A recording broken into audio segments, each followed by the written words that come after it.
अस्सलाम वालेकुम students. Exercise 1.4 ninth class का मैथमेटिक्स है। इसमें हम प्रोडक्ट के बारे में पढ़ेंगे। टू मैट्रिक्स हैं। उसका पहले क्वेश्चन में तो हमने बताना कि ये क्या, ये दो मैट्रिक्स है आपस में मल्टीप्लाई हो सकते हैं कि नहीं हो सकते, कंफरेबल बतानी है मल्टीप्लीकेशन की। और फिर हम सीखेंगे इस लेक्चर में कि किस तरह मैट्रिक्स को मल्टीप्लाई करते हैं आपस में। जिसने मेरे चैनल को सब्सक्राइब नहीं किया सब्सक्राइब करें, बेल आइकन को प्रेस करें। ये फिर क्वेश्चन नंबर 1 है, which of the following product of matrix is incomparable for multiplication. क्या वो कंफरेबल है, क्या उनकी मल्टीप्लीकेशन हो सकती है। अब ये फर्स्ट क्वेश्चन में उसने दिया ये वाला सवाल, दो मैट्रिक्स है, एक मैट्रिक्स ये वाला हमारे पास और एक ये वाला है। उसने कहा कि बताएं कि क्या ये आपस में मल्टीप्लाई हो सकती है। तो हमें कैसे पता चलेगा मल्टीप्लाई हो सकते हैं कि नहीं। इसमें हम क्या करते होते हैं सबसे पहले कि ये जो फर्स्ट मैट्रिक्स है, एक ये मैट्रिक्स है, एक ये मैट्रिक्स है। फर्स्ट मैट्रिक्स के जो नंबर ऑफ कॉलम है ना, ये देखिए इस तरह एक ये कॉलम हो गया और एक कॉलम ये हो गया।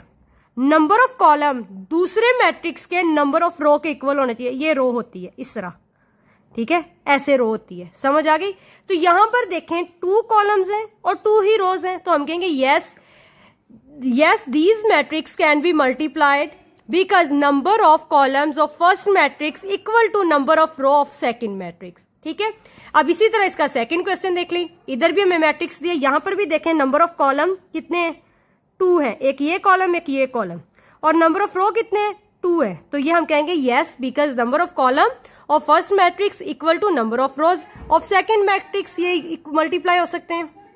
अब इसी तरह इसका थर्ड पार्ट देखें। इसमें क्या है, एक ही कॉलम है फर्स्ट मैट्रिक्स में और दूसरे मैट्रिक्स में क्या है, 2 रोज हैं।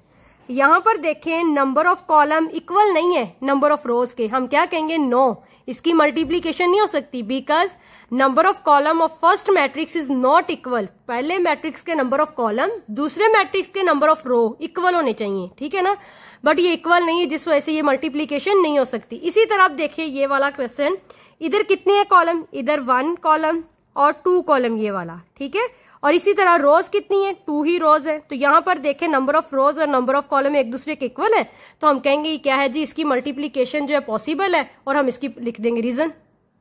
ऐसे इसका 5 पार्ट, उसमें भी देखें कॉलम्स कितनी है, 1 और ये 2 कॉलम और ये 3 कॉलम। अब आपको आइडिया हो गया कॉलम कैसे होते हैं। रो देखिए ये 1 रो 2 रो 3 रो। फर्स्ट मैट्रिक्स की कॉलम इक्वल है सेकेंड मैट्रिक्स की रो के, तो ये क्या होती है, इसकी मल्टीप्लीकेशन पॉसिबल। अब हम इसका करते हैं question number 2। Okay, question number 2 में इफ ए हमारे पास ये मैट्रिक्स है, बी हमारे पास ये मैट्रिक्स है, उसने कहा फाइंड करें ए बी, सेकेंड पार्ट करना है बी ए, और साथ लिखा इफ पॉसिबल। सबसे पहले फर्स्ट पार्ट करते हैं ए बी। ए बी लिख लिया, ए की जगह ए का मैट्रिक्स लिखेंगे हम, बी की जगह बी का मैट्रिक्स लिखेंगे। हमने ये मैट्रिक्स लिख दिया। अब ये मल्टीप्लाई कैसे होते हैं, यही तो बात जो हमने सीखनी है। इसमें हमेशा रो को लेके कॉलम के साथ मल्टीप्लाई करते हैं। रो को, ये रो है हमारे पास इस तरह, और इस तरह लंबाई में हमारे पास क्या होता है, कॉलम। इस तरह मल्टीप्लाई होते हैं। कैसे करेंगे देखें, ये रो क्या है, 3 और 0 रो है, 6 और 5 हमारे पास कॉलम है। 3 को पहले मल्टीप्लाई करेंगे 6 के साथ ऐसे, और दरमियान में जब भी मैट्रिक्स की मल्टीप्लाई करते हैं ना, तो दरमियान में प्लस का साइन होता है। फिर 0 को मल्टीप्लाई करेंगे 5 के साथ इस तरह, ठीक है, ऐसे ही। अब सेकंड रो को फिर उसी कॉलम के साथ, सेकंड रो में हमारे पास क्या है, -1 को पहले मल्टीप्लाई करेंगे 6 के साथ, दरमियान में प्लस, फिर 2 को मल्टीप्लाई करेंगे 5 के साथ। तो भी इनको मल्टीप्लाई कर दो, 3 6 18 प्लस वैसे ही साथ क्या है, ये 5 के साथ 0 के साथ कुछ भी मल्टीप्लाई करो तो 0 होता है। इसी तरह -1 के साथ 6 मल्टीप्लाई किया तो -6 आ जाएगा, प्लस 10। तो अब इनको प्लस माइनस कर देंगे तो क्या हो जाएगा, आपको पता है 18 में 0 प्लस हुआ तो 18 ही रहेगा। -6 में जब ऐड होगा प्लस 10 का, तो प्लस माइनस माइनस होता है। बड़ी वैल्यू में से छोटी जब रकम निकाल लेंगे तो प्लस का 4 आ गया आंसर। अब हम इसका करेंगे सेकंड पार्ट, जिसमें उसने कहा बी ए करें। पहले बी के मैट्रिक्स को लिखे, फिर ए के मैट्रिक्स को लिखे, और बताएं ये पॉसिबल है या नहीं। अब आपने ये चीज देखी क्यों कैसे पॉसिबल थी, क्योंकि इसके ये कॉलम 1 कॉलम 2 कॉलम इक्वल थे, 1 रो 2 रो। पहले कॉलम के, पहले मैट्रिक्स के कॉलम दूसरे मैट्रिक्स की रो इक्वल हो तो तब मल्टीप्लीकेशन होती है, ऐसे ही है ना। अब हम इसको लिखते हैं और देखते हैं ये पॉसिबल है मल्टीप्लीकेशन इसकी कि नहीं, क्योंकि उसने कहा है कि इफ पॉसिबल। जी देखें, बी मैट्रिक्स, बी की जगह बी का मैट्रिक्स, ए की जगह ए का मैट्रिक्स। अब यहां पर देखें ये तो एक कॉलम है, तो यहां पर 2 रोज है, तो ये तो पॉसिबल ही नहीं है मल्टीप्लीकेशन। हम कहेंगे B A is not possible because number of column of B not equal to number of row of A. ठीक है, अब हम इसका करते हो क्वेश्चन नंबर 3। क्वेश्चन नंबर 3 में हम जस्ट मल्टीप्लीकेशन करनी है, हमेशा रो को कॉलम के साथ मल्टीप्लाई किया जाता है, ऐसे ही है ना। तो यहाँ पर देखिए कॉलम कितने 1 2, इधर भी रो कितनी 1 और 2, बट यहाँ पर उन्होंने कहा फाइंड द फॉलोइंग। ये पॉसिबल है कि ये पॉसिबल है, ये मल्टीप्लीकेशन होगी इसकी। ठीक है, इसको कैसे मल्टीप्लाई करते होते, रो को हमेशा कॉलम के साथ मल्टीप्लाई करना होता है। ठीक है, ये बात आपने ज़हन में बिठा लेनी है। 1 को 4 से पहले मल्टीप्लाई करेंगे, इस तरह प्लस का साइन आता होता है दरमियान में। 2 को मल्टीप्लाई कर देंगे 0 से, ऐसे। ठीक है, तो इसका आंसर क्या आएगा, 4 1 ज़ा 4 प्लस 0 के साथ कुछ भी मल्टीप्लाई कर लो 0। So we got the answer 4। ये इसका आंसर है, क्योंकि हमने जस्ट मल्टीप्लाई करना है इसे। मैट्रिक्स की मल्टीप्लीकेशन टफ नहीं है स्टूडेंट्स, जस्ट आप प्रैक्टिस करें, बार बार करें, ये बहुत इजी क्वेश्चन और एक लाजमी इनमें से मोड में आता है। अब यहाँ पर सेकंड पार्ट है क्वेश्चन नंबर 3 का, ये रो है हमारे पास और कॉलम है। हमेशा रो कॉलम के साथ मल्टीप्लाई होती है।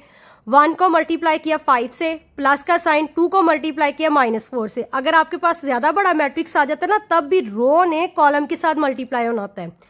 तो मल्टीप्लाई होने के बाद हमारे पास आंसर आ गया। 5 को 1 से मल्टीप्लाई किया 5, यहाँ पर क्या था माइनस का 4 था तो -8 है, प्लस माइनस आपको पता है माइनस हो जाता है, तो फिर आंसर क्या आ गया 3 आ गया।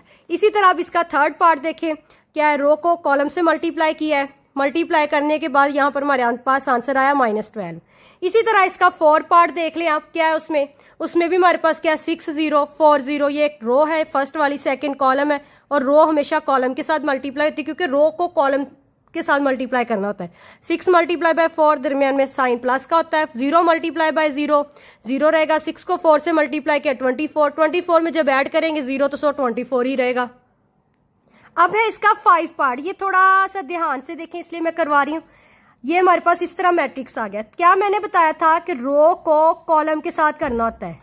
अब यहाँ पर पहली रो को पहले कॉलम से करेंगे, फिर दूसरे कॉलम से करेंगे। कैसे, पहले रो में क्या हमारे पास 1 को 4 से मल्टीप्लाई करेंगे इस तरह करके, दरमियान में प्लस का साइन, फिर क्या 2 को मल्टीप्लाई किया 0 से, फिर स्पेस छोड़नी है। इसी रो को फिर दूसरे कॉलम के साथ मल्टीप्लाई करना है। 1 मल्टीप्लाई बाय 5 हो जाएगा, दरमियान में प्लस, 2 मल्टीप्लाई बाय -4 हो जाएगा।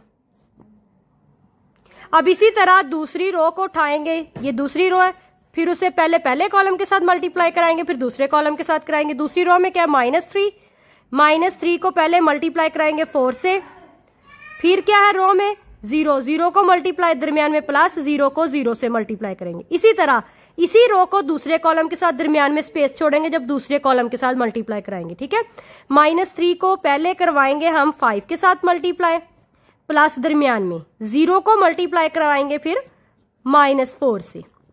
ठीक है, अब आगे हमारे पास ये वाली रो, लास्ट वाली रो।